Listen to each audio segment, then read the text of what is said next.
Mark సువార్త 12వ అధ్యాయం 30వ వచనాన్ని మనం ఆలోచించినట్లయితే, నీ పూర్ణ వివేకముతోను నీ పూర్ణ బలముతోను ఆయనను ప్రేమించుటయు, ఒకడు తన్ను వలె తన్ను పొరుగు వారిని ప్రేమించుటయు సర్వాంగ హోమములన్నిటికంటేను బలులన్నింటికంటేను అధికమని చెప్పాను. అంటే దేవుడు నిన్ను వలె నీ పొరుగు వారిని ప్రేమించడం అనే ఆజ్ఞ మనకి ఇవ్వడం జరిగింది. అలాగే ఆ ఆజ్ఞ పాటించడానికి మరి ఈరోజు క్రైస్తవులు మరి ముందుకు వెళ్తున్నారు. చాలామంది ఈ మాటకి అర్థం తెలియక కూడా బ్రతుకుతున్నారు అని మనం చెప్పుకోక తప్పదు. ఎందుకంటే దేవుణ్ణి నమ్మిన వారు ఉన్నారు, దేవుణ్ణి నమ్మని వారు ఉన్నారు. నమ్మిన వారు నమ్మని వారండి, ఇద్దరు ఒకటి కాదు. అంటే దేవుణ్ణి నమ్మిన వారిలో ఇది ఇదిగో నిన్ను వలె నీ పొరుగు వారిని ప్రేమించమన్నాడు కదా. మనం ప్రేమించడం అనేది అలవాటు చేసుకోవాలి, అనేది మనలో ఉండాలి, ప్రేమించడం అనేది మనకు తెలియాలి. ఇలాగా మాట్లాడుకోవడం జరుగుతుంది. మరి బయట వారికి వెళ్తే బయట వారి విషయంలో వాళ్ళకి మన మీద ప్రేమే లేదండి. ఈరోజు సమాజంలో చూసుకుంటే ఎలా ఉందంటే, ఇదిగోండి వారు మనల్ని ప్రేమించరు, వాళ్ళు మనల్ని ప్రేమించే స్థితి వారిలో లేదు. ఇలా మాట్లాడడం జరుగుతుంది. అయితే పౌలు గారు మాట్లాడుతూ ఒక మాట అంటారు చూడండి, రోమపత్రిక 13వ అధ్యాయము 8వ వచనం, ఒకనిని ఒకడు ప్రేమించుట విషయములో తప్ప మరేమియు ఎవనికిని అచ్చి ఉండవద్దు. పొరుగువానిని ప్రేమించువాడే ధర్మశాస్త్రమును నెరవేర్చువాడు. ఏమండి, ఈ మాట ఎంతమందికి అర్థమైంది? ఈ మాట అర్థమైన వాళ్ళు చేయొద్దండి. మరలా చదువుతున్నాను, ఒకరినొకడు ప్రేమించుట విషయంలో మీరేమియు ఎవనికి అచ్చి ఉండవద్దు. అంటే మీరు నన్ను ప్రేమిస్తున్నారా, నేను మిమ్మల్ని ప్రేమిస్తున్నానా, ఈ విషయంలో మీరు అచ్చి ఉండవద్దు. అంటే అక్కడ కొదువు ఉండకూడదు, మీకు ఏమి అప్పు లాంటిది ఏది ఉండకూడదు. ఏదైనా కొదువు ఉండకుండా మీరు ప్రేమించాలి, లేదా నేను ప్రేమించాలి. ఈ విషయాన్ని మాట్లాడుతూ పొరుగువానిను ప్రేమించువాడే ధర్మశాస్త్రమును నెరవేర్చేవాడు. ఏమంటే పొరుగువాడు అనగానే ఎవరు పొరుగువాడు? మనం మాట్లాడుకునే మాటలు ఎలా ఉంటాయి? ఇదిగో ఇరుగు పొరుగు అన్నాక మాట్లాడుకోవాలి కదండి, అవునా కదా? ఇరుగు పొరుగు అన్నాక మాట్లాడుకోవాలి కదండి. ఇరుగు పొరుగు అన్నాక ఒకరికొకరు తోడు ఉండాలి కదండి. ఇలా మాట్లాడుకుంటాం. కానీ పొరుగువాడు అనేసరికి ఇక్కడ బైబిల్ అయితే ఏదైతే చెబుతుందో, లేదా దేవుడు ఏ విధంగా చెబుతున్నాడో, దేవుడు ఏ విధంగా మాట్లాడుతున్నాడో, ఈ మాటలను బట్టే, అంటే ఈ లోక నీతిని అనుసరించి ప్రేమించు. మరలా చెప్తున్నానండి, ఈ లోక నీతిని అనుసరించి నీ పొరుగువాడిని ప్రేమించకూడదు. మరి ఎలా ప్రేమించాలి? దేవుని నీతిని అనుసరించి మాత్రమే ప్రేమించాలి. అంటే ప్రేమ అనేసరికి మళ్ళీ ఇందులో ఇన్ని తేడాలు ఉంటాయా అంటే ఉంటాయి. ఎందుకంటే లోకంలో ప్రేమను మనం చూసామనుకోండి, ఒక యవ్వనులను మనం ఆలోచించగలిగితే వాళ్ళ ప్రేమ ఏ విధంగా ఉంటుంది? ఇదిగో ఈరోజు కేవలం మోహపు చూపుతోటేనండి ప్రేమ అనేది. మోహం అంటే తమ కామాన్ని తీర్చుకోవడానికి మాత్రమే ఈరోజు ప్రేమ అనే పదాన్ని వాడుకుంటున్నారు. ఇది వాస్తవం అండి, సత్యం. ఎందుకంటే ఈరోజు యూట్యూబ్ ఛానల్లో కానివ్వండి, న్యూస్ మీడియాలో కానివ్వండి, నిన్న కూడా రీసెంట్గా ఒక న్యూస్ వచ్చింది ఇక్కడే మేడ్చల్ దగ్గర. వివాహిత స్త్రీని మరి అత్యాచారం చేశారు. అది మీరు చదివారో లేదో నాకు తెలియదు. మేడ్చల్ దగ్గర అండి, బ్రిడ్జి కింద. అంటే ఈ విధంగా ప్రేమ అనే ముసుగులో చాలామందిని వాడుకోవడం జరుగుతుంది. అలాగని తల్లిదండ్రుల ప్రేమ ఉందండి, అలాగే అన్నా చెల్లెళ్ళ ప్రేమ ఉంది, తండ్రి కొడుకుల ప్రేమ ఉంది. ఇలాగ అనేక రకాలైన ప్రేమలు ఉన్నాయి. అయితే ప్రేమ అనే విషయానికి వచ్చేసరికి మనిషి వాడుకుంటున్నాడు. మనిషిని మనిషి వాడుకుంటున్నాడు ప్రేమ అనే ఒక మాటతోటి, ప్రేమ అనే ఒక ఈ ఆయుధముతోటి మనిషే వాడుకుంటున్నాడు. ఇదిగో నటిస్తాడు, నీతో ప్రేమగా నటిస్తాడు, నీతో ప్రేమగా ఉంటాడు. ఇదిగో తమ్ముడు అంటాడు, అన్నయ్య అంటాడు, నువ్వే నా ఫ్రెండ్ అంటాడు, నువ్వే నా ముఖ్యమైన స్నేహితుడు అంటాడు. కానీ చివరికి వచ్చేసరికి మోసం అనేది జరుగుతుంది. ఇది ఈ లోక ప్రేమ అండి, ఈ లోకంలో జరిగే ప్రేమ. అక్క అంటుంది, వదిన అంటుంది, అన్నయ్య అంటాడు, తమ్ముడు అంటాడు. ఇలా మాట్లాడుకుంటూ మనుషులు నటించుకుంటూ పోతున్నారండి. ఇది ఈ లోకంలో జరుగుతున్న ప్రేమ, ఇప్పుడు ప్రజెంట్ సిచ్యువేషన్ అండి ఇది. లేదంటే ఒకవేళ నిజంగా ప్రేమ ఉంటే అత్యాచారాలు ఎందుకు జరుగుతాయండి? అత్యాచారాలు జరగవు కదా. ఇదిగో ప్రేమ అనే ముసుగులో ఒక మనిషిని హత్య చేస్తున్నారా? అవును. ప్రేమ అనే ముసుగులో ఒక మనిషిని మోసం చేస్తున్నారా? అవును. ఇదిగో ప్రేమ అనే పేరుతో ఇదిగో తండ్రిని మోసం, తండ్రి daddy I love you daddy అంటాడు, ఎందుకు? పాకెట్ మనీ కోసం. అవునా కదండి? పాకెట్ మనీ కోసం. ఇదిగో డాడీ దగ్గర జాగ్రత్తగా ఉండకపోతే నాకు పాకెట్ మనీ ఇవ్వడు. Mummy I love you mummy అంటాడు, ఎందుకు? మమ్మీ దాచుకున్న డబ్బులు ఇవ్వదని. మరి బయటికి వెళ్ళి మమ్మీ డాడీ గురించి ఆలోచిస్తాడండి మనిషి? ఒక యవనస్తుడిని మీరు తీసుకోగలిగితే, ఒక కాలేజీ స్టూడెంట్ని మీరు తీసుకోగలిగితే, బయటికి వెళ్ళి మమ్మీ డాడీ గురించి ఆలోచిస్తాడా? తల్లిదండ్రుల గురించి ఆలోచిస్తాడా? ఎంజాయ్. ఏవైతే తండ్రి దగ్గర డబ్బులు తీసుకున్నారో ఆ డబ్బులతోటి ఎంజాయ్ చేయడానికి ప్రయత్నిస్తాడు, సినిమాలకి వెళ్ళడానికి ప్రయత్నిస్తాడు, ఇదిగో బారుల్లో తిరగడానికి ప్రయత్నిస్తాడు. ఈ లోకంలో జరిగే ప్రేమ అండి ఇది, ఈ లోకంలో జరిగే ప్రేమ. మరి దేవుని నీతిని అనుసరించి ప్రేమించాలని మాట్లాడాను కదా. దేవుని నీతి అంటూ ఒకటి ఉంది కదా. ఈ దేవుని నీతి ఎక్కడ కనిపిస్తుంది మనకి? The one and only Bible. ఈ బైబిల్ని బట్టి మీరు ప్రేమించగలగాలంటే, ఈ బైబిల్లో ఏదైతే మీరు చదువుతున్నారో, ఈ బైబిల్లో దేవుడు ఏదైతే చెప్పాడో, దేవుడు చెప్పిన విధంగా మనం మనుషుల్ని ప్రేమించాలి. ఇలా ప్రేమించినప్పుడే ఆ ప్రేమ యొక్క సార్థకత మీలో ఉంటుంది. ఆ ప్రేమని మీరు ఇదిగో చూపించిన వారు అవుతారు. తండ్రి ప్రేమిస్తున్నాడండి, తండ్రి ప్రేమించట్లేదా మనల్ని? ఈ లోకమును ఎంతో ప్రేమించెను. ఆ మాట చూస్తారా ఒకసారి? యోహాను సువార్త 3వ అధ్యాయము 16వ వచనం. దేవుడు లోకమును ఎంతో ప్రేమించెను. ఏమండి, ప్రేమించెను అనే మాట మనకి కనిపిస్తుంది ఇక్కడ. లోకమును ప్రేమించెను అనే మాట కనిపిస్తుంది.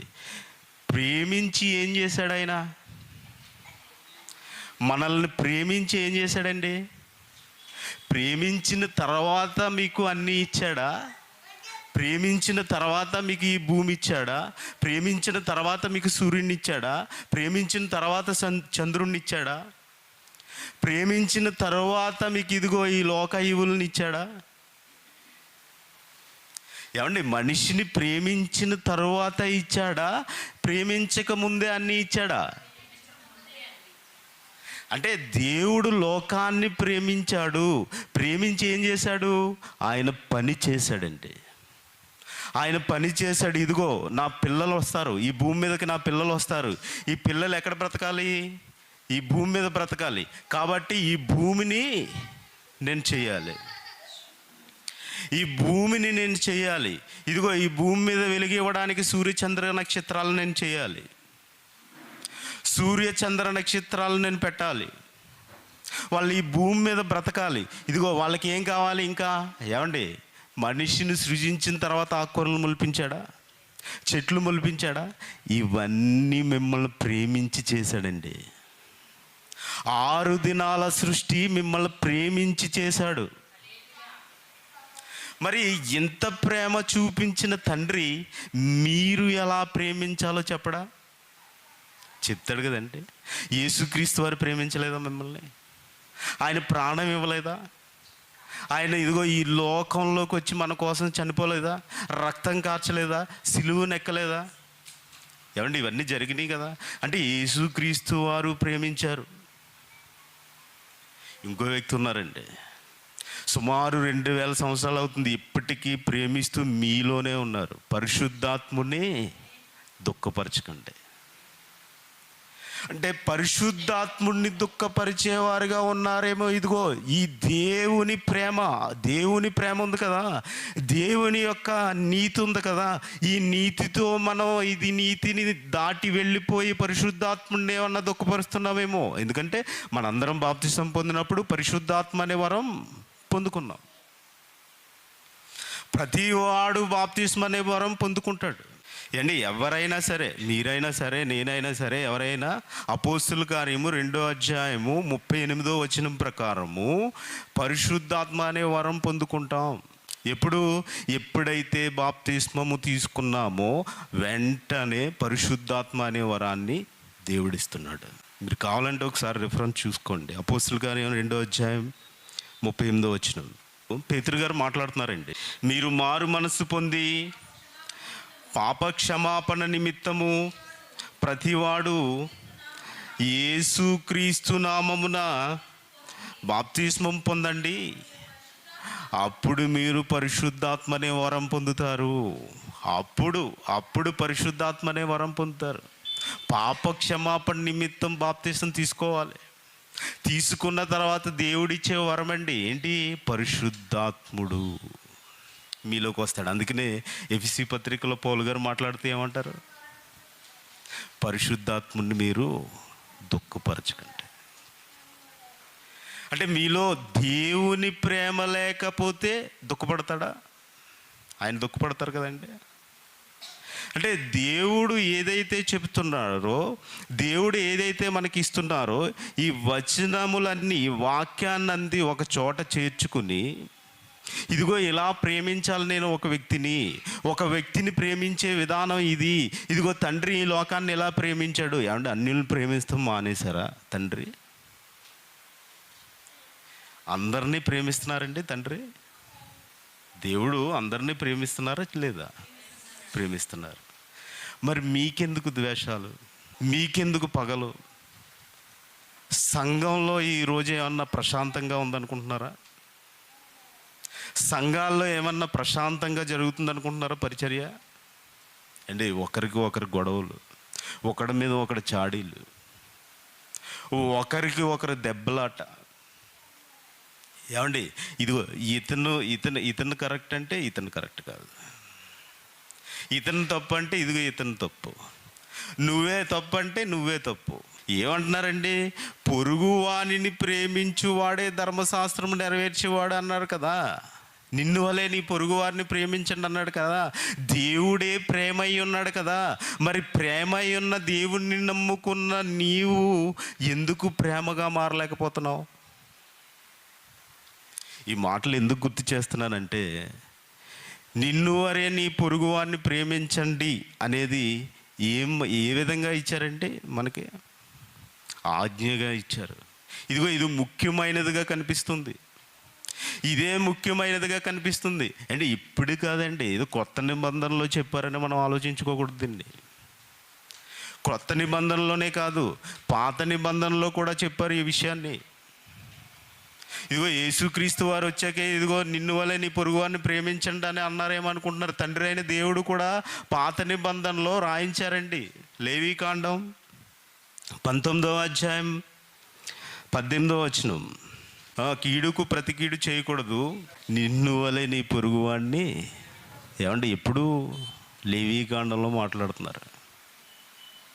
అవునా కదండి? 34వ వచనం కూడా చదవండి. మీలో పరదేశులు ఉంటారు కదా, వారిని కూడా ఎలా ప్రేమించాలంట? నిన్ను వలే నీ పొరుగు వారిని ప్రేమించు. చెప్తూ వచ్చారండి, ఇప్పటి వరకు చెబుతూనే వచ్చారు.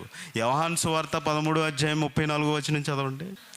ఇదిగో మీరు ఒకరినొకరు ప్రేమింపవలెనని మీకు క్రొత్త ఆజ్ఞ ఇచ్చుచున్నాను. నేను మిమ్మల్ని ప్రేమించాను కదా, మీరు కూడా ఒకరినొకరు ప్రేమింపవలెను. మీరు కూడా ఒకరినొకరు ప్రేమించాలి. నేను మిమ్మల్ని ప్రేమించాను కదా, మిమ్మల్ని ప్రేమించి సృష్టించాను కదా, మిమ్మల్ని ప్రేమించి భూమి ఇచ్చాను కదా, మిమ్మల్ని ప్రేమించి సూర్యుడిని ఇచ్చాను కదా. మీరు కూడా ఏం చేయాలంట? ఒకరిని ఒకరు ఒకరిని ఒకరు. ఈ లోక ప్రేమ కాదండి, ఈ లోకంలో నటించే ప్రేమ కాదు. ఏంటి ప్రేమ గురించి ఎందుకు ఇలా మాట్లాడుకుంటూ వస్తున్నారు? ఆది కాండం నుంచి మన ప్రేమే కదని చూస్తున్నది. మళ్ళీ ద్వితీయోపదేశ కాండంలో కూడా మాట్లాడతారు, నిన్ను వలె నీ పొరుగు అని ప్రేమించండి అని. ఇలా మాట్లాడుకుంటూ మళ్ళీ యేసుక్రీస్తు వారు యోహాను సువార్త వచ్చేసరికి మీరు ఒకరినొకరు ప్రేమింపవలెనని మీకు క్రొత్త ఆజ్ఞ ఇచ్చుచున్నాను. పొరుగువారిని కాదు, మీరు కూడా ఒకరిని ఒకరు పొరుగువారు కాదండి. తర్వాత విషయం, మీరు కూడా ఏం చేయాలి? ఒకరిని ఒకరు ప్రేమించుకోవాలి. ఎందుకంటే నేను ప్రేమించాను మిమ్మల్ని, నేను కూడా ప్రేమించాను. మీరు కూడా ఏం చేయాలి? ఒకరినొకరు ప్రేమింపాలి. ఇవి ఎందుకంటే ఇలా మాట్లాడుతూ వచ్చేసరికి రోమపత్రిక 13వ అధ్యాయం పౌలు గారి దగ్గరికి వచ్చేసరికి ఏమంటున్నారు చూడండి. రోమపత్రిక 13వ అధ్యాయము 9వ వచనం. ఇదిగో ఎలాగనగా వ్యభిచరింపవద్దు, ఇంకా నరహత్య చేయవద్దు, దొంగిలవద్దు, ఆశింపవద్దు అనునవియు మరి ఏ ఆజ్ఞ ఉన్న ఎడల అదియు నిన్ను వలె నీ పొరుగు వారిని ప్రేమింపవలెనను వాక్యంలో సంక్షేపముగా ఇమిడి ఉన్నది. ఆజ్ఞలని చదువుకున్నాం కదా మనం. ఇదిగో ఈ ఆజ్ఞలన్నీ మళ్ళీ గుర్తు చేస్తున్నారు. గుర్తు చేస్తే ఏమంటున్నారండి? ఎలాగనగా వ్యభిచరింపవద్దు, నరహత్య చేయవద్దు, దొంగిలవద్దు, ఆశింపవద్దు అనునవియు మరి ఏ ఆజ్ఞ అయినా ఉన్న ఎడల అదియు నిన్ను వలె నీ పొరుగు వాడిని ప్రేమింపవలని వాక్యములో సంక్షేపం అయిపోయిందంట. ఏమండి, ఒక్క ఆజ్ఞనే ఎందుకు ఇంత పర్టికులర్గా చెప్తున్నారు?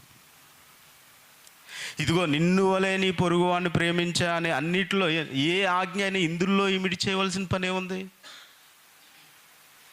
అండ్ నరహత్య చేయవద్దు అనేది ఇందులో కలపాలా? నిన్ను వలె నీ పొరుగు వారిని ప్రేమించాలనే ఆజ్ఞలో కలపాలా? అందులో ఇమర్చాలా? దొంగిలించవద్దు అనే ఆజ్ఞను మళ్ళీ దీనికే కనెక్ట్ చేయాలా? ఆశింపవద్దు అనే ఆజ్ఞను మళ్ళీ ఇందులో కనెక్ట్ చేయాలా?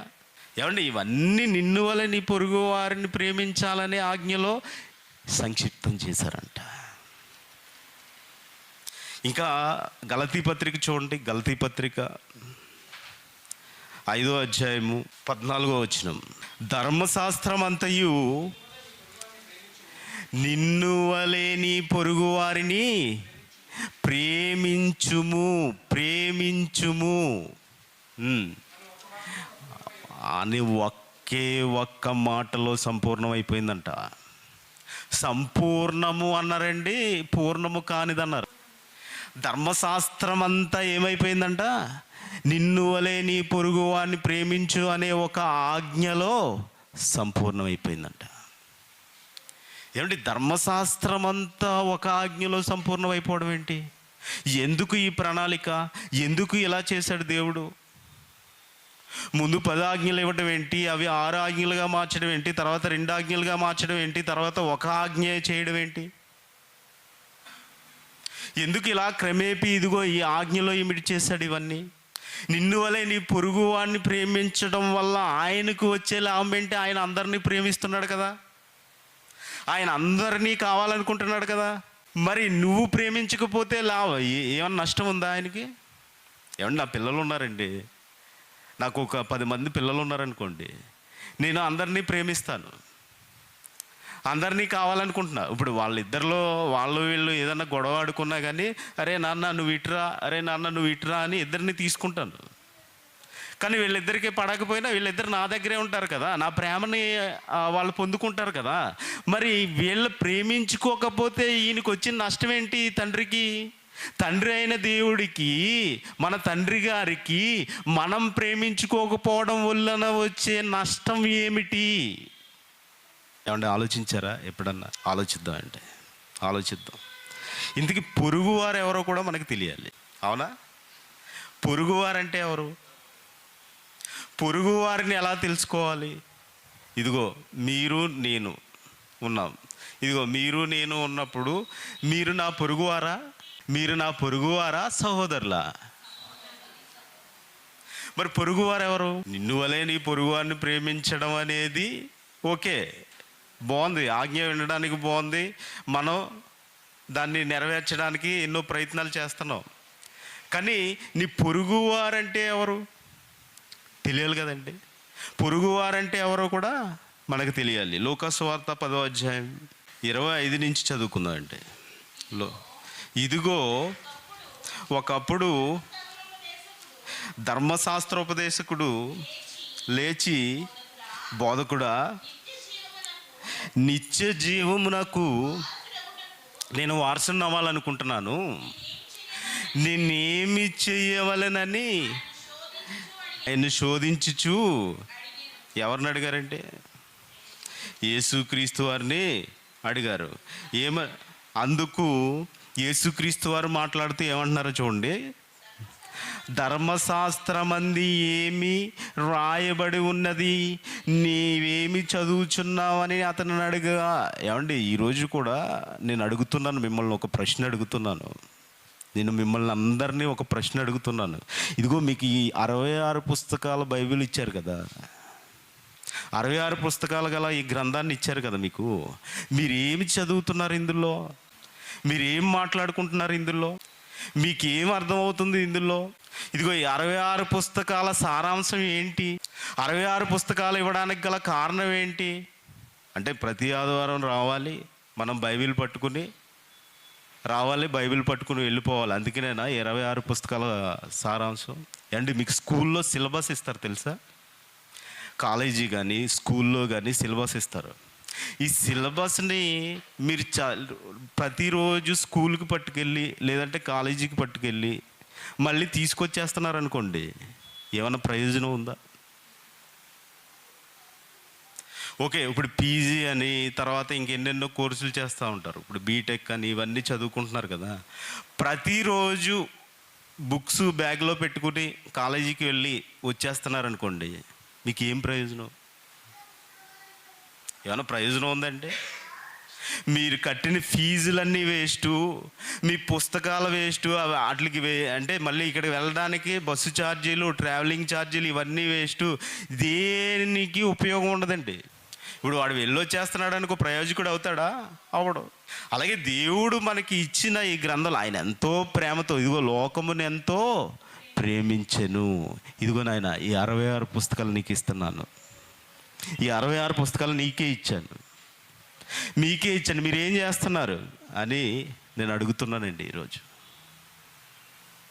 ఏమండి, మనం ఏం చేస్తున్నామో కూడా మనకు తెలియాలి, మనకి ఎందుకు ఇచ్చారో కూడా మనకు తెలియాలి, మనం ఏం చదువుకుంటున్నామో కూడా మనకు తెలియాలి. ఇలా మాట్లాడుతూ ఏమంటున్నారు చూడండి, ధర్మశాస్త్రమందు ఏమి వ్రాయబడి ఉన్నది, నువ్వేమి చదువుచున్నావని అతను అడుగగా ఏమంటున్నారండి? 27వ వచనం, లూకాసు వార్త 10వ అధ్యాయం 27వ వచనం. అతడు నీ దేవుడైన ప్రభువును నీ పూర్ణ హృదయముతోనూ, నీ పూర్ణ మనస్సుతోనూ, నీ పూర్ణ శక్తితోనూ, నీ పూర్ణ వివేకముతోనూ ప్రేమింపవలెననియు, నిన్ను వలె నీ పొరుగువాని ప్రేమింపవలెననియు వ్రాయబడి ఉన్నదని చెప్పెను. ఇతను అడిగాడండి, బాగానే అడిగాడు. యేసుక్రీస్తు వారు అడిగిన వెంటనే ఇతను సమాధానం ఎలా చెప్పాడండి? చదువుకున్నదే చెప్పారు. ఏమని చదువుతున్నారంటే, ఇవన్నీ చదువు, పూర్ణ మనస్సుతో అంటాడు, పూర్ణ శక్తి అంటాడు, ఇవన్నిటితోటి నిన్ను వలె నీ పొరుగువాడిని ప్రేమింపాలని వ్రాయబడి ఉన్నది, వ్రాయబడి ఉన్నది. ఇప్పటి వరకు మనం చూసుకున్నాం కదా, లేవియాకాండంలో చూసాం కదా, వ్రాయబడి ఉంది. ద్వితీయోపదేశకాండంలో రాయబడి ఉంది, నిర్గమాకాండంలో రాయబడి ఉంది. ఇదిగో నేను ఇవన్నీ చదువుకున్నాను, నేను ఇవన్నీ చదువుకునే మీ దగ్గరికి వచ్చాను, ఇవన్నీ చదువుకునే మీ దగ్గరికి వచ్చాను. అందుకనే ఇక్కడ టక్కటక్క చెప్పేస్తున్నారు చూడండి. ఇదిగో నిన్ను వలె నీ పొరుగువారిని ప్రేమింపవలనని వ్రాయబడి ఉన్నదని చెప్పారు. ఇప్పుడు యేసుక్రీస్తు వారు మాట్లాడుతున్నారు చూడండి. ఇప్పుడు యేసుక్రీస్తు వారు మాట్లాడుతున్నారు. అందుకు ఆయన, నీవు సరిగా ఉత్తరం ఇచ్చితివి. ఏమండి, ఈరోజు మనల్ని ఎవరినైనా ప్రశ్న అడిగారు అనుకోండి, బైబిల్లో వచ్చే సందేహాలు కానీ సంశయాలు కానీ ఎవరైనా అడిగారు అనుకోండి, ఇదిగో ఇది ఆన్సర్ అని టక్కుమని చెప్పగలదువా? ఆలోచించండి ప్రియులారా. ఇదిగో బైబిల్ చదువుతున్నప్పుడు మీకు ఏదైనా సందేహం కానీ ప్రశ్న కానీ వస్తే ఆ సందేహాన్ని త్వరగా తీర్చుకునే వారిగా ఉండగలదుమా? ఇప్పుడు యేసుక్రీస్తు వారి దగ్గరికి వచ్చినప్పుడు ఇతను ఏమంటున్నాడు, ఒక ప్రశ్న అడిగాడు, నువ్వు చదువుతున్నావా, ఏం చదువావో ఒకసారి చెప్పు, దాని సారాంశం ఏంటి చెప్పంటే చెప్పేశాడు ఇతను చదివాడు. కాబట్టి ఈరోజు మన చేతుల్లో 66 పుస్తకాలు ఉన్నాయి కదా. ఈ 66 పుస్తకాలు గల ఇది మనకు కూడా ధర్మశాస్త్రమే కదండి. ఇది పాత ధర్మశాస్త్రం, కొత్త ధర్మశాస్త్రం రెండూ ఉన్నాయి. మరి ఇలా చదువుకుంటున్న ఈ వాక్యాన్ని ఏదైనా సందేహం వచ్చి అడిగారు అనుకోండి, ఎంతమంది చెప్పగలదు? ఎంతమంది జవాబు ఇవ్వగలదు? అంటే దీన్ని బట్టి మనం చదవడం లేదని అర్థమవుతుంది. అర్థమవుతుందండి. మీకు ముందు నేను ఒక మాట, ఆది యందు దేవుడు ఎక్కడికో వెళ్ళవసరం లేదండి. ఆదికాండం 1వ అధ్యాయం 1వ వచనం ఉంటుంది కదా. ఆది యందు దేవుడు భూమి ఆకాశములను సృజించిన. ఆకాశమా? ఎన్ని ఆకాశాలు ఎవరికి తెలియదు. ఇలాగా ఆది కాండంలోనే ఎన్నో అర్థమవని విషయాలు ఉన్నాయి, అర్థం చేసుకోవాల్సిన విషయాలు ఉన్నాయి. మరి ఇలా చదువుకుంటూ వెళ్తేనే మనకి ఇదిగో ఏం రాయించారు, ఆయన నీతి ఏంటి, ఆయన్ని ఎలా ప్రేమించాలి, పొరుగువారిని ఎలా ప్రేమించాలని మనకు తెలుస్తుంది. ముందుకు వెళ్ళాలంటే ఇంకేమంటున్నారు ఇప్పుడు 28వ వచనం. అందుకు ఆయన, నీవు సరిగా ఉత్తరం ఇచ్చితివి, అలాగు చేయము, అప్పుడు జీవించేదవని అతను. ఇదిగో ఓకే, నువ్వు చాలా కరెక్ట్గా చెప్పావు సోదరా, మీరు చాలా బాగా చెప్పారు, అలాగే చేయండి. ఇదిగో బైబిల్లో ఉంది కదా, ఇదిగో ఈ ఈ ఈ ధర్మశాస్త్రంలో రాయబడి ఉంది కదా, ఈ ధర్మశాస్త్రంలో రాయబడిని మీరు చదువుకున్నారు కదా, మీరు అలాగే చేయండి. అలా చేస్తేనే ఇదిగో మీరు ఏదైతే చెప్పారో ఆ జీవాన్ని పొందుకుంటారు. ఇంకేమంటున్నారండి, చదవండి. అయితే తాను నీతిమంతుడైనట్టు కనబరచకొనగోరి అతడు అవును కానీ, వచ్చేసిందండి ప్రశ్న. ఇతను ఏమంటున్నాడండి, ఇంతకీ చదువుకున్నాడు ఈయన కూడా టక్కమని సమాధానం చెప్పేశాడు. ఇంతకీ భావం తెలియలేదండి. ఏం తెలియలేదు? భావం తెలియలేదు. ఇంతకీ నిన్ను వలే నీ పొరుగువాడిని ప్రేమించడం అంటే నా పొరుగువాడు ఎవడు? అంతేనండి మాట. మళ్ళీ చదవండమ్మా. అవును కానీ నా పొరుగువాడెవడని యేసుని అడిగాను. ఇంతకీ చదివిన అతనికి తెలియదా? తెలుసా? తెలియదండి. ఇప్పుడు ఇతనికి తెలియదు. మనకు తెలుసా? బైబిల్లోకి వెళ్ళిపోదాం, చదవండి అమ్మా. 30వ వచనం. అందుకు యేసు ఇట్లా, నేను ఒక మనుష్యుడు ఈ యెరూషలేము నుండి, చాలా జాగ్రత్తగా వినండి, ఇక్కడే పొరుగువారు ఎవరో తెలిసిపోతుంది మీకు. యెరూషలేము నుండి యెరికో పట్టణమునకు దిగి వెళ్ళిచు దొంగల చేతిలో పడిపోయాడు అంటండి ఇతను. ఒక మనుషుడు ఎరుకో పట్టణం దిగేసి వెళ్ళిపోతున్నాడంట. ఇతను వెళ్ళిపోతూ దొంగలకు చిక్కాడంట. వారు అతని బట్టలు దోచుకొని అతన్ని కొట్టి కొన ప్రాణముతో విడిచిపోయారు. ఇప్పుడు ఒక అతన్ని కొట్టేశారు,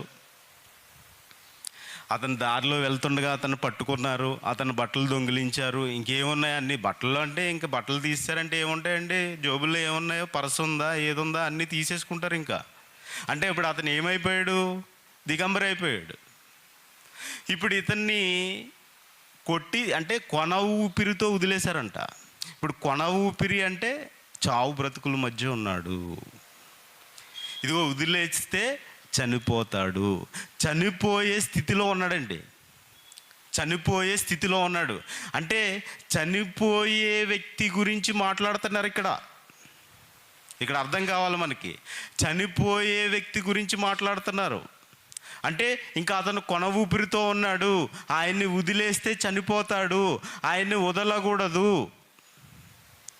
ఆయన రక్షించాలి. అంతే కదండి, అంతే కదా అక్కడ భావం. కొన ఊపిరితో ఉన్నాడంట,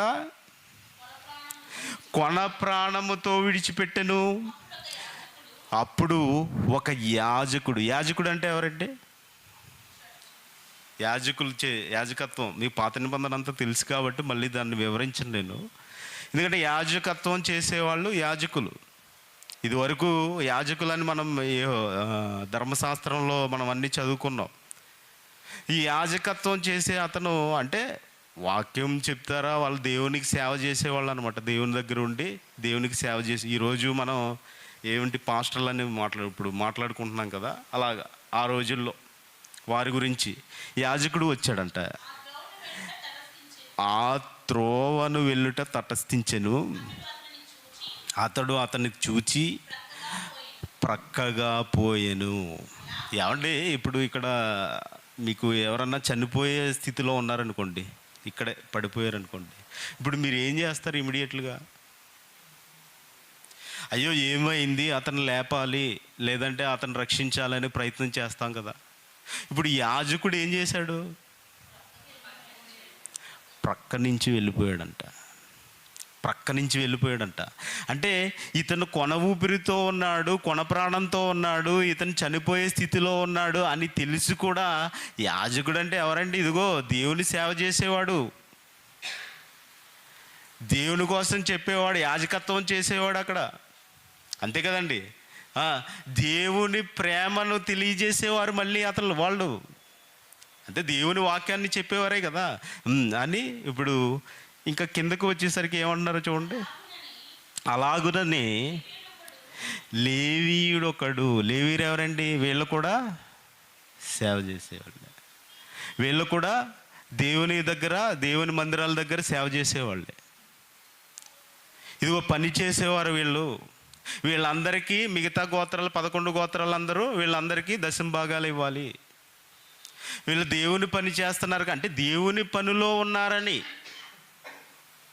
అంటే ఇతను కూడా దేవుని పనిలోనే ఉన్నారు, వీళ్ళు కూడా దేవుని పనికే నియమింపబడ్డారు. అంటే దేవుని పనిలో ఉన్నవారే వీళ్ళందరూ, వేరే వాళ్ళు కాదు సుమా. ఆ చోటికి వచ్చి చూచి అతను కూడా వెళ్ళిపోయాడంటండి. అయితే ఒక సమరయుడు ప్రయాణమైపోవచ్చు అతను పడి ఉన్న చోటికి వచ్చి అతనిని చూచి అతని మీద జాలిపడి దగ్గరికి పోయి నూనెయు ద్రాక్షారసమును పోసి అతని గాయములను కట్టి తన వాహనం మీద ఎక్కించి ఒక పూట కూలివాని ఇంటికి తీసుకుని పోయి అతనిని పరామర్శించెను. ఏమండి, ఇంతకీ సమరయుడు ఎవరండి? సమరయుడు అంటే ఎవరో కూడా తెలియాలి. సమరయుడు అంటే కూడా ఎవరో తెలియదు. ఎందుకంటే ఇప్పుడు మనం ఏమనుకున్నాం? దేవుని నీతిని అనుసరించి ప్రేమించాలనుకున్నాం. అంటే దేవుని నీతి ఎక్కడుంది? బైబిల్లోనే ఉంది. ఇప్పుడు సమరయుడు ఎవరు అని తెలియాలంటే ఎవరు చెప్పాలి? బైబిలే చెప్పాలి. అవునా కదండి? యోహాను సువార్త 4వ అధ్యాయం 7 నుంచి చదువుకుందాం అండి. ఇదిగోండి, సమరయుడు వచ్చాడని చదువుకున్నాం కదా. సమరయుడు వచ్చి అతనికి నీళ్ళు ఇచ్చాడు, నూనె ఇచ్చాడని చదువుకున్నాం కదా. ఇప్పుడు ఇక్కడ ఎవరంట? ఏ స్త్రీ అంట? సమరయ స్త్రీ. సమరయ స్త్రీ ఒకటి నీళ్లు చేదుకొనుటకు అక్కడికి రాగా యేసుక్రీస్తు వారు అంటున్నారంట. యేసుక్రీస్తు వారు ఏమంటున్నారంటండి? నాకు దాహమునకిమ్మని అడిగాను. అంటే ఏమడిగారండి? దాహం కిమ్మంటే నీళ్ళు. నాకు నీళ్లు కావాలి, నాకు ఇస్తారా? ఏమండి, యేసుక్రీస్తు వారు అడుగుతున్నారండి, నాకు దాహానికి నీళ్లు కావాలి ఇవ్వమ్మా అని అడుగుతూ ఏమంటున్నారండి? ఆయన శిష్యులు ఆహారము కొనుటకు ఊరిలోకి వెళ్ళి ఉండిరి. ఆ సమరయ స్త్రీ, యూదుడు అయిన నీవు. ఎవరండి యేసుక్రీస్తు వారు? యోధా గోత్రంలో నుంచి వచ్చిన వారే కదా, యోధా గోత్రపు సింహమే కదా. యేసుక్రీస్తు వారు యూదుడు అయిన నీవు ఏమంటున్నారండి? యూదుడు అయిన నీవు సమరయ స్త్రీనైన నన్ను దాహమునకిమ్మని ఎలాగ అడుగుచున్నావు? అదేంటయ్యా, నువ్వు యూదుడువు కదా, నేనేమో సమరయుణ్ణి కదా, నన్ను నువ్వు దాహంకిమ్మని అడుగుతున్నావేంటి? అంటే అడగకూడదా? యూదులు సమరయుణ్ణి అడగకూడదండి దాహానికి? నీళ్ళు అడగకూడదా? అదే మాట్లాడుతున్నారు కదా, నువ్వు నన్ను అడుగుతున్నావేంటి? యేసుక్రీస్తు వారు, మీరు నన్ను అడుగుతున్నారేంటి నీళ్ళు, నేను సమరయురాల్ని, నేను సమరయ జాతికి చెందిన దాన్ని అని మాట్లాడుతూ ఏమన్నారు చూడండి ఇప్పుడు. అందుకు యేసు, ఏలయనగా యూదులు సమరయులతో సాంగత్యము చేయరు. యూదులు ఏం చేయరంటే సమరయులతో సాంగత్యం చేయరంట. చాలమ్మా, యూదులు సమరయులతో, ఇంత సమరయులు ఎవరనేది మనకు కావాలి. అంటే యూదులు సమరయులు కలిసి ఉంటారా? కలిసి ఉండరు. ఇందుకే సమరయులు అంటే ఎవరు? అన్యులు, దేవుని నమ్మని వారు, యెహోవా దేవుడు తెలియని వారు, తెలుసు కానీ నమ్మని వారు, వాళ్ళు దేవుణ్ణి కొనియాడిన వారు, దేవుణ్ణి పూజించిన వారు. వారికంటూ కొన్ని దేవుళ్ళు ఉన్నారు, దేవతలు ఉన్నారు. అంటే యూదులతో సాంగత్యం చేయరు వీళ్ళు. యూదులతో సాంగత్యం చేయని వారే సమరయులు. అంటే ఇప్పుడు మనం ఇద్దరం చూసుకున్నాం కదండి. యాజకుడు ఎవరు? ఇజ్రాయేలీల్లో ఒక గోత్రం వాడే. లేవీయుడు ఎవరు? ఇజ్రాయేలీలో ఒక గోత్రం అతను. అంటే ఇజ్రాయేలీలు దేవుని నమ్మిన వారు, దేవుని ఏర్పరచుకున్న వాళ్ళు వీళ్ళు. ఇదిగో యాజకుడు కానీ లేవీయుడు కానీ దేవుడు ఏర్పరచుకున్నాడు, మాకు దేవుడు తెలుసు, మేము దేవుణ్ణి పూజిస్తున్నాం, మా దేవుడే గొప్ప దేవుడు, ఇదిగో ఎర్ర సముద్రముని 2 పాయలు చేసి మమ్మల్ని తీసుకొచ్చాడు బయటికి. ఇవన్నీ తెలిసిన వాళ్ళండి. ఆయన మహిమను చూసిన వారు, ఆయన అద్భుతాలను చూచిన వారు, ఇవన్నీ చూచిన వారు ఏం చేస్తున్నారు? ఆయనే కదా ఇచ్చింది ఆజ్ఞ. ఇదిగో నిన్ను వలె నీ పొరుగు వారిని ప్రేమించాలని చెప్పాడు కదా. ఇతను పడిపోయి ఉంటే వీళ్ళు ఏం చేశారు? చూసి పక్క నుంచి వెళ్ళిపోయారంట. ఇలా వెళ్ళిపోయిన తర్వాత యేసుక్రీస్తు వారు మాట్లాడుతున్నారండి ఈ సందర్భం అంతా. పొరుగువారు ఎవరో? ఇంతకీ ప్రశ్న ఏంటండి మంది? నీ పొరుగువారు ఎవరు? నా పొరుగువారు ఎవరు? నేను ధర్మశాస్త్రాన్ని చదువుకుంటున్నాను, నేను బైబిల్ అంతా చదువుకుంటున్నాను, ఇదిగో ఈ ఆజ్ఞలన్నీ పాటించాలని నాకు తెలుసు, కానీ నా పొరుగువాడు ఎవడో నాకు తెలియదండి. యేసుక్రీస్తు వారు, నా పొరుగువాడు ఎవరో చెప్పండి అన్నప్పుడు చెబుతున్న సమాధానం అండి ఇది. ఏమంటున్నారు ఇంకా? చదవండి అమ్మా. మరునాడు అతడు 2 దేనారములు తీసి ఆ పూట కూళ్ళవానికిచ్చి, ఇతన్ని పరామర్శించుము, నీవు ఇంకేమైనాను ఖర్చు చేసిన ఎడలా నేను మరలా వచ్చినప్పుడు అది నీకు తీర్చేదనని అతనితో చెప్పిపోయాను. ఏమండి, ఇతను సహాయం చేశాడు, అతను లేపాడు, అతనికి ఏమేం చేశాడు ఒకసారి మళ్ళీ చూద్దామా. ఆ సమరయుడు ప్రయాణమైపోవచ్చు, అతడు పడి ఉన్న చోటుకు వచ్చి అతను చూచి అతని మీద జాలిపడి దగ్గరికి పోయాడంట. నూనె ద్రాక్షారసమును పోసి అతని గాయములను కట్టాడంట. ఇంకేం చేశారంటే ఆ వాహనము మీద ఎక్కించి ఒక పూట కూలి వాని ఇంటికి తీసుకుని పోయి అతన్ని పరామర్శించెదను. ఆ మరనాడు 2 దేనారములు తీసుకెళ్ళిపోయాడంట, డబ్బులు తీసుకెళ్ళిపోయాడు. మళ్ళీ తీసి ఆ పూట కూళ్ళ వానికి ఇచ్చి అతన్ని పరామర్శించుము, నీవు ఇంకేమైనా ఖర్చు చేసిన ఎడలా నేను మరలా వచ్చినప్పుడు అది నీకు తీర్చేదనని అతనితో చెప్పిపోయాను. ఏమంటే సమరయుడు అంటే ఇంతకీ యూదులతో సాంగత్యం చేయరని చెప్పుకున్నాం కదా. ఇప్పుడు ఎవరు కాపాడుతున్నారు ఇతన్ని? ఇంతకీ పడిపోయిన వ్యక్తి ఎవరండి? యూదులు అంటే యూదా గోత్రం కూడా ఇజ్రాయేలీలే. అంటే ఇజ్రాయేల్ 12 గోత్రాలు తెలుసు కదా. యాజకుడు కూడా ఒక గోత్రం అతనే, లేవీయుడు ఒక గోత్రం అతనే, నెక్స్ట్ యూదుడు కూడా. వీళ్ళ ముగ్గురు ఇజ్రాయేలీలే, కానీ వీళ్ళు ఏం చేయలేదు. ఈరోజు క్రైస్తవుల పరిస్థితి కూడా అలాగే ఉందండి. ఉంది. క్రైస్తవులే కానీ ఒకడు ప్రేమించుకోడు. ఏమండి, ఒక క్రైస్తవుడు రోడ్డు మీద వెళ్తా, ఇదిగో మంచి వర్షం వస్తుంది, నేను ఇక్కడ కదలలేకపోతున్నాను, నా బండికి ఇరిగిపోయింది అన్నాడంట. ఒక క్రైస్తవుడికి ఫోన్ చేసి,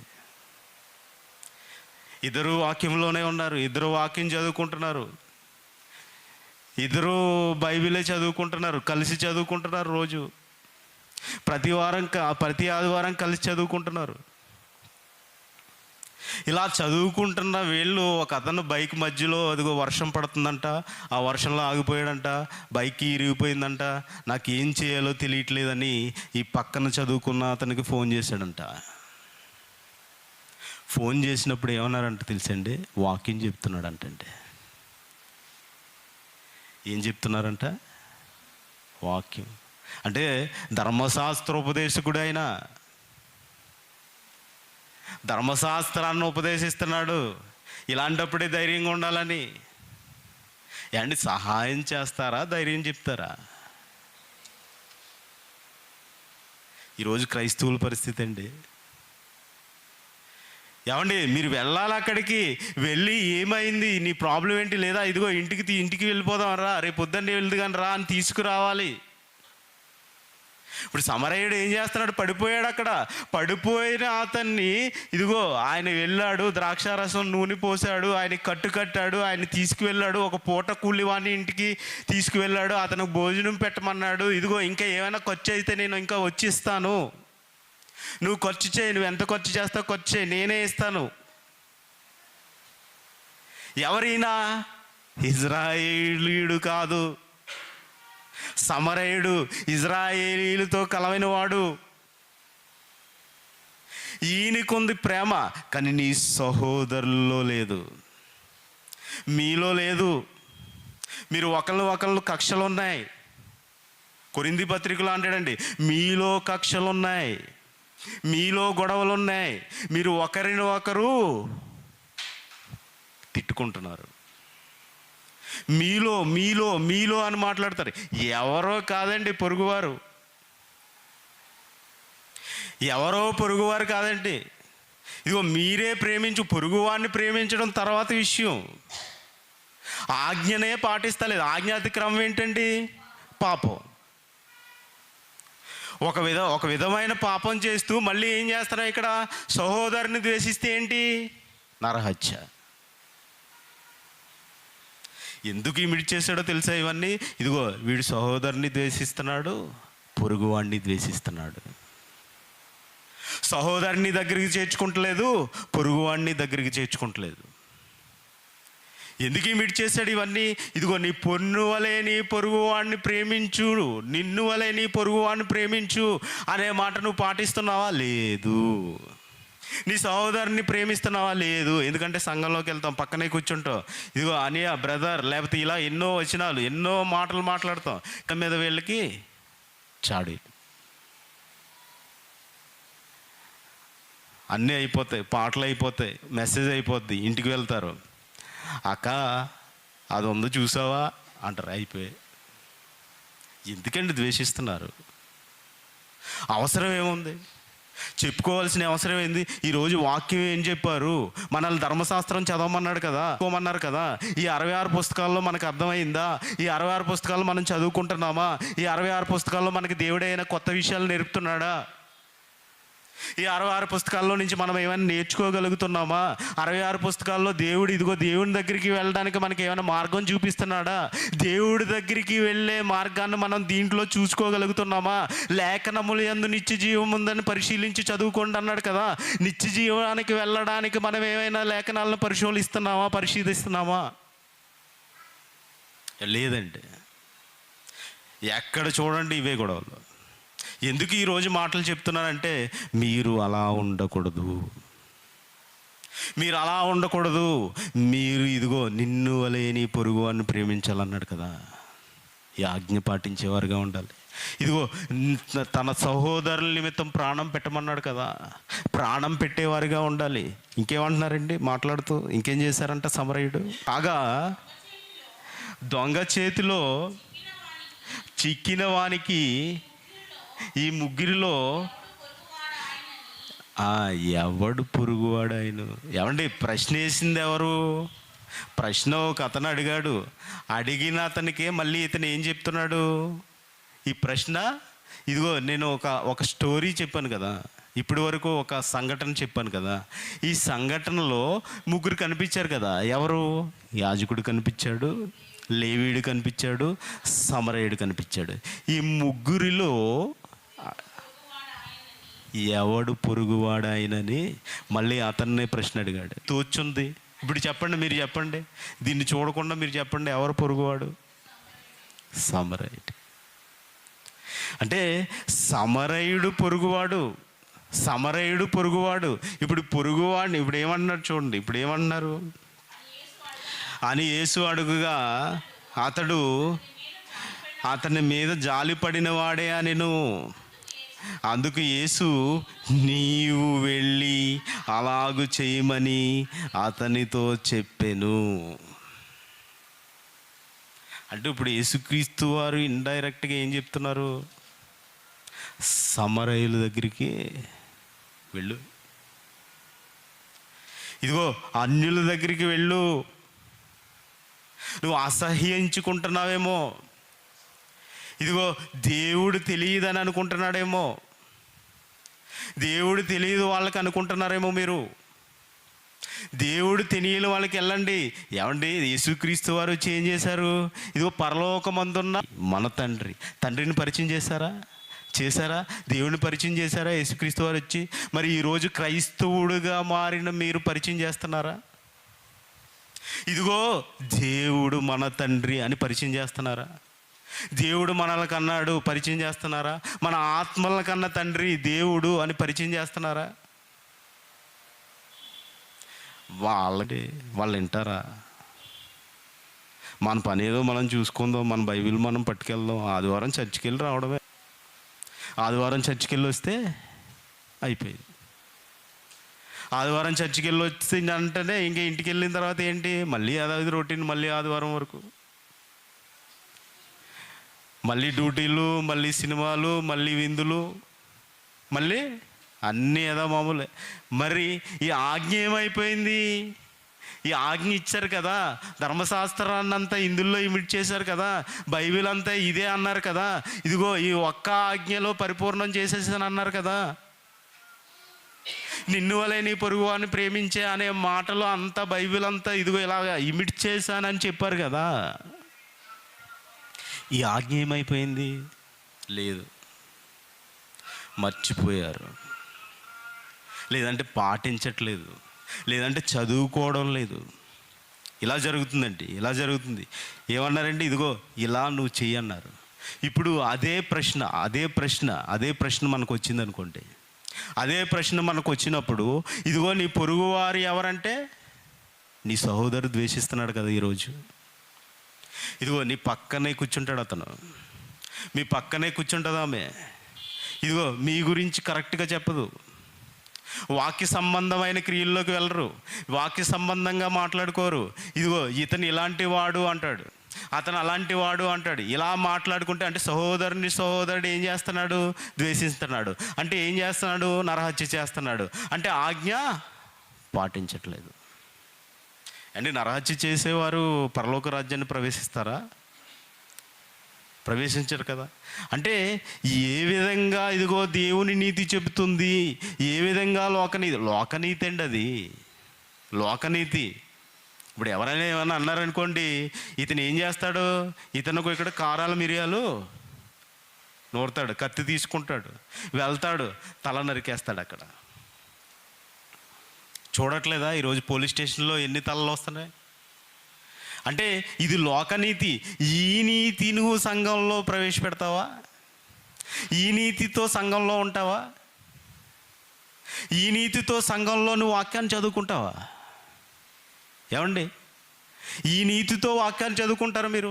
అర్థం చేసుకోండి ప్లీరా. ఎందుకంటే మీరు దేవుని పిల్లలుగా ఎదిగేటప్పుడు, దేవుని పిల్లలుగా మీరు ఉండేటప్పుడు దేవుడు ఏ నీతినైతే చెప్పాడో ఆ నీతితోనే సంఘంలో బ్రతకాలి.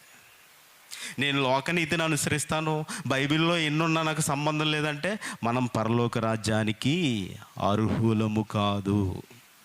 ఇది రాసుకోవచ్చండి, మీ బైబిల్లో రాసుకోవచ్చు. ఎందుకంటే ఆదాము అవ్వ ఆ పళ్ళు తినేసిన తర్వాత, దేవుడు ఏదైతే తినొద్దని చెప్పాడో ఆ పళ్ళు తినేసిన తర్వాత వారిని శపించడం జరిగింది, అవునా కదా? అంటే దేవుని మాట ధిక్కరించారు. ఈరోజు కూడా ఈ బైబిల్లో ఉన్న మాటలన్నీ ఎవరివి? దేవుడియే. మరి దేవుని మాటలు ధిక్కరించేవారుగా ఉంటే ఏమవుతుందండి? మనల్ని గెంటేయడా? మనల్ని ఏమైనా స్వీకరిస్తాడా? దేవుడు లోకముని ఎంతో ప్రేమించును, ప్రేమించే నీకు సృష్టించాడు, ప్రేమించే నీకు సృష్టించాడు, ప్రేమించే మన నాన్ననిచ్చాడు, ప్రేమించే మన తల్లినిచ్చాడు, ప్రేమించే ఒక అన్నయ్యనిచ్చాడు, ప్రేమించే ఒక చిన్నాడు. వీళ్ళందరినీ ఇచ్చిన తర్వాత ఇదిగో నాయన, ఇదిగో వీళ్ళందరినీ నీకు ఇచ్చాను కదా, ప్రేమ అంటే ఏంటో చూపించాను కదా, ఇదిగో నన్ను ప్రేమించు. ఈ లోకాన్ని ప్రేమించుకో, ఈ లోకాన్ని చూసి మోసపోకు, నన్ను ప్రేమించు. ఎందుకంటే ఇవన్నీ నేనే కదా ఇచ్చింది నీకు. ఏమండి, తండ్రి అన్నీ ఇంటికి తెచ్చిన తర్వాత అన్నీ స్వీట్ తీసుకొస్తారు, అన్ని స్నాక్స్ అన్నీ తీసుకొస్తారు. వచ్చిన తర్వాత వాడు దగ్గరికి వచ్చి అన్నీ తీసుకుని వెళ్ళిపోయి నాన్న పట్టించుకోలేదనుకోండి, ఇదిగో నా దగ్గరికి వచ్చేస్తావు నాయన నువ్వు అంటే, మరి ఈరోజు మనిషి ఏమనుకుంటున్నాడండి? మనిషి ఎలా ఆలోచిస్తున్నాడు? లేదు, ఎటు చూసినా కానీ శరీరాన్ని సంతోషపెట్టడానికే, అంటే శారీరక ప్రయోజనాల కోసం మాత్రమే బ్రతుకుతున్నాడు. ఏమంటాడు? ఆత్మయే జీవింపు చేయుచున్నది, శరీరం కేవలం నిష్ప్రయోజనం అన్నాడు కదా. అంటే నిష్ప్రయోజనం ఎప్పుడు? నీవు దేవుని కోసం బ్రతకకపోతే, దేవుని ఆజ్ఞలు పాటించకపోతే అది నిష్ప్రయోజనం. చెప్పారు కదా, నిన్ను వలే నీ పొరుగువాడిని ప్రేమించు అంటే సమరయుడు. ఇప్పుడు క్రైస్తవులకి ఎవరు? క్రైస్తవులకు పొరుగు వాళ్ళు ఎవరండి? అర్థమైంది కదండి. అంటే క్రైస్తవులు పొరుగువారు ఎవరు? ఇదిగో క్రైస్తవులు కానివారే పొరుగువాళ్ళు, క్రైస్తవులు కానివారే పొరుగువారు. మరి నీ పొరుగువారిని నువ్వు ప్రేమిస్తున్నావా? లేదు. మనం క్రైస్తవులు అండి, వాళ్ళ గొడవ మనకెందుకు? ఏమండి, ఈ భాష లేదా? ఈ భాష లేదా సంఘాల్లో? ఉందా లేదండి? మరి ఏంటి భాష? ఎందుకు వచ్చింది? ఎవరు సృష్టించారు? ఎవరు పెట్టారు? అపవాది. అంటే మరి ఈ భాష ఉన్నప్పుడు ఈ భాషను ఎందుకు నువ్వు తీసుకుంటున్నావు? ఎందుకు ఈ భాషని తీసివేయట్లేదు? చెప్పారు కదా, ఇదిగో నాయన మీరు ఇలా ఉండాలి, ఇలా ఉంటే మీరు నా రాజ్యానికి స్వతంత్రులు అవుతారు, నా రాజ్యానికి వస్తారని చెప్తున్నారు కదా, మరి ఎందుకు పాటించలేకపోతున్నారు? ఈరోజు మీరు చేయవలసిన పని అదేనండి. నిన్ను వలే నీ పొరుగు అని ప్రేమించి ఇప్పటికైనా మీరు మారండి ప్రియులారా. ఎందుకంటే శరీరాశలతో ఉండకూడదు. ఎందుకంటే దేవుడు లోకమును ఎంతో ప్రేమించెను. ఇంతకీ ఏం చేయాలి? లోకాన్ని ఎందుకు? ఆయన ఆనంద పెట్టాలి. ఒక్క పాపిని రక్షిస్తే ఆయన ఆనందపడతాడు. అవునా కదండి? ఒక పాపిని రక్షిస్తే ఆయన ఆనందపడతాడు. ఇంతకీ ఇప్పుడు సమరయుడు ఎలా ఉన్నాడు? క్షమించండి, యూదుడు ఎలా ఉన్నాడు? యూదుడు ఎలా ఉన్నాడండి? కొన ప్రాణంతో ఉన్నాడు, కొన ప్రాణంతో ఉన్నాడు. ఇప్పుడు ఎవరు వచ్చి రక్షించారు? సమరయుడు వచ్చి రక్షించాడు. ఈరోజు క్రైస్తవుల పరిస్థితి అలాగే ఉందా? ఎవరో వచ్చి మిమ్మల్ని రక్షించాలా? మిమ్మల్ని రక్షించేవారిగా ఈ భూమి మీదకి తీసుకొచ్చి ఇదిగో సంఘంలో చేర్చితే మీరేమవుతున్నారు? మీరెలా మారిపోయారు? మిమ్మల్ని ఒకళ్ళు రక్షించేవారుగా మారిపోతున్నారు. మీరు రక్షించాలండి. ఇదిగో కొన ఊపిరితో, ఇదిగో సమరయుడా అన్యుడా ఎవరైనా ఇదిగో కొన ఊపిరితో ఉన్నారు కదా, ఇదిగో చనిపోయే స్థితిలో ఉన్నారు కదా. ఇది బాహ్యంగా మీకు కనిపించవచ్చు. ఆత్మపరంగా ఇదిగో ఎవరైతే ఇదిగో సువార్త తెలియకుండా, యేసుక్రీస్తు వారు తెలియకుండా, ఇదిగో దేవుడు, ఇదిగో ఆత్మల కన్నా తండ్రి దేవుడు ఉన్నాడని తెలియకుండా ఎవరైతే బ్రతుకుతున్నారో వాళ్ళందరూ కొన ఊపిరితో ఉన్నట్టే. వాళ్ళని రక్షించే ప్రయత్నం చేయాలండి. వాళ్ళని రక్షించాలి. వాళ్ళు రక్షించి ఇదిగో దేవుని దగ్గరికి తీసుకురావాలి, దేవుని వైపు త్రిప్పాలి. ఇదే నిన్ను వలే నీ పొరుగువాడిని ప్రేమించడం. నిన్ను వలే నీ పొరుగువాడిని ప్రేమించడం అంటే ఇదే. ఒకళ్ళని రక్షించాలి, రక్షించే పని నువ్వు చెయ్యాలి. ఇదిగో బాప్తిస్మం తీసుకున్నావు కదా, నువ్వు రక్షణ పొందావు కదా, నువ్వు రక్షింపబడ్డావు కదా, నువ్వు రక్షింపబడిన నీవు ఇంకొకరిని రక్షించే ప్రయత్నమే నిన్ను వలే నీ పొరుగు వారిని ప్రేమించడం. ఈ పని చేద్దామా? ఏమండి, ఈ పని చేద్దామా? అందరూ చేద్దాం అనుకుంటున్నారా? మీరు ఎవరినో ఒకరిని రక్షించే ప్రయత్నం చేయాలి. ఇదే నిన్ను వలే నీ పొరుగు వారిని ప్రేమించడం. ఎవరు చేస్తున్నారండి? క్రైస్తవులమైన మనమే చేయాలి. మీరు లోకానికి వెలుగై ఉన్నారు, మీరే ఇంకొకరికి వెలుగివ్వాలి. అంతే కదండి. మీరు ఈ లోకానికి వెలుగు ఎవరున్నా, మీరు క్రైస్తవులు. క్రీస్తు ఒకరోజు వేకువ చుక్కగా ఉన్నాడు, వెలుగుగా ఉన్నాడు. ఈరోజు క్రైస్తవులు యేసుక్రీస్తుని నమ్మిన మీరు వెలుగుగా ఉన్నారు. ఈ వెలుగు ఏం చేయాలి? ఇదిగో చీకటితో ఇదిగో ఆరిపోబోతుంది కదా, మిలమిల్లాడుతుంది కదా, ఇంకో దీపం ఎదురుగుండా కనిపిస్తుంది నీకు. నువ్వు దాన్ని వెలిగించాలి. ఒక ప్రాణాన్ని కాపాడాలి, ఒక ప్రాణాన్ని రక్షించాలి. అదేనండి, యేసుక్రీస్తు వారు మన నిమిత్తం ప్రాణం పెట్టాడు. మనం ఎవరి నిమిత్తం పెట్టాలి? అందరి నిమిత్తం పెట్టాలి. ఇదిగో మీ సహోదరుల నిమిత్తం ప్రాణం పెట్టండి, మీ పొరుగు వారిని ప్రేమించండి, వాళ్ళని రక్షించండి. ఈ ఆజ్ఞలు పాటించేవారుగా మనం ఉండాలి. అప్పుడు మనం బైబిల్ చదువుతున్నట్టు. ఇదిగో చదువుకుంటూ వెళ్ళిపోతే ఏముండదండి. ఆ రోజు యేసుక్రీస్తు వారిని ఒక అతను అడుగుతున్నాడు కదా, అక్కడ అలాగే ఉంటుంది. ఎవరో తెలియకుండా, వాక్య భావం తెలియకుండా మనం ఎంతకాలం బ్రతికినా వ్యర్థమే. కాబట్టి వాక్య భావాలను తెలుసుకుని వాక్య ప్రకారం ఇదిగో ఒకళ్ళు రక్షించేవారిగా మీరు మారాలని కోరుకుంటూ ఈ నా మాటలు ముగిస్తున్నాను. కళ్ళు మూసుకోండి, ప్రార్థన చేసుకున్నాం. పరలోకమందున్న మా తండ్రి, మీరిచ్చిన వాక్యాన్ని మేము కొద్దిగా పరిశీలించుకున్నాం తండ్రి. మీ మాటల ప్రకారం జీవించడానికి ఈ భూమి మీద మా బ్రతుకు చాలించడానికి మాకు సహాయం చేస్తారని నమ్ముచున్నాం తండ్రి. మీరు ఏవైతే మాటలు చెప్పారో, మరి మీరు ఏవైతే ఎలా అయితే ఎక్కడైతే ఆనందంగా ఉంటారో, ఏ పరిస్థితుల్లో ఆనందంగా ఉంటారో మాకు తెలియజేస్తున్నారు తండ్రి. అందును బట్టి మీ కృతజ్ఞతాస్తుతులు తండ్రి. మీ చిత్తాన్ని నెరవేర్చేవారిగా ఈ భూమి మీద బ్రతకగలుగుటకు మాకు సహాయం చేస్తారని యేసుక్రీస్తు వారి పేరట ఈ ప్రార్థన అడిగి వేడుకుంటున్నాను తండ్రి. ఆమేన్. అందరికీ వందనాలండి.